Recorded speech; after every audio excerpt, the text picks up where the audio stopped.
The priesthood. Okay, let me explain this a little bit. When Christ came and taught the Jews, he called 12 apostles. And now, after he taught the 12 apostles, he was crucified, killed, and then his apostles, after he died, his apostles continued to teach the gospel, and eventually everyone rejected them. Everyone killed off all the apostles, and it was called the apostasy. So if you hear that word a lot in the church doctrine, don't worry, it's not something bad. It's just explaining a time and period where the gospel, Christ's teachings were not, we believe Christ's teachings were not on the earth. There were remnants of them, but it wasn't on the earth fully. It wasn't fully on the earth. Until Joseph Smith, you're going to hear a lot about him, honestly did not, he did a research and he found out there was none of the churches that he went to, because he went to several, and he's like, wait, this doesn't have all the doctrine in it. But who do I go to? Because he was 14 at the time. Who do I go to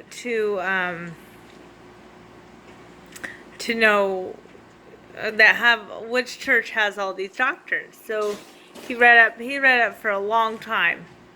And when he was 14, he finally came to the realization that he had to ask God. So he did. He woke up one morning, went to a place which was quiet, which even nowadays, LDS people will be encouraged to go to a quiet place like their homes, their bedrooms, to be able to receive revelation from God. And but something different happened with Joseph Smith than happens to the normal LDS Latter-day Saint. Joseph Smith received a vision because he was supposed to be the prophet, and he received he went to the grove of trees, and that's terrible. I'm LDS. I don't know what that was. Pennsylvania, I believe. And he prayed to God, and God and Jesus Christ appeared to him in this grove of trees and told him not to join any of the churches. But the church will be revealed to the earth once more. And Joseph's like, well, what do I do until then? You know what I mean? And I would be a little curious, like, where do I go to church then? How do, you know what I mean?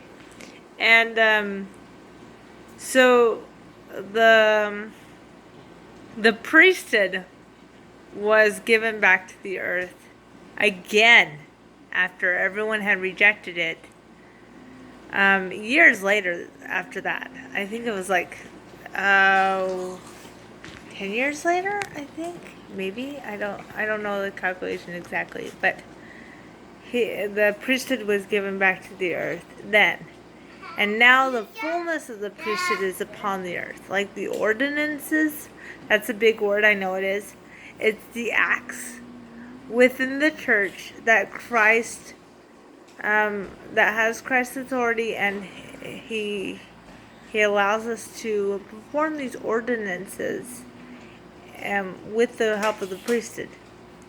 And this, so we believe that the same church that Jesus Christ organized with his apostles in the biblical days is now upon the earth. With the prophet, 12 apostles. I know this is a lot. This is a lot of it. And then even then, they had bishops. Bishops over congregations. And it's like your neighborhood. You have a bishop over your neighborhood. Whether you're LDS or not, that bishop is in charge of seeing to your spiritual needs, and you are in charge of your own spiritual needs, but the ones that you need help with. Like if you're overcoming a sin that's making you disturbing your life, really hindering your life, in your opinion, you need to go to your bishop. And if you need to seek spiritual help if you feel like you need to. Okay? And if you're not LDS and you have another clergy over you, go to Him. You know what I mean? Anything that draws you away from Heavenly Father, God, whatever you call Him, your deity, go seek help from the person that you feel is in connection with Him. Because Heavenly Father, God, your deity, loves you. And He wants you to be happy. So why wouldn't there be a church that believes that there's somebody there that can help you get out of this state you're in to draw closer to your God? So I hope that answered a bunch of questions. I know I'm rambling on, but hope you have a good day and enjoy your Latter-day Saint neighbors. They're amazing.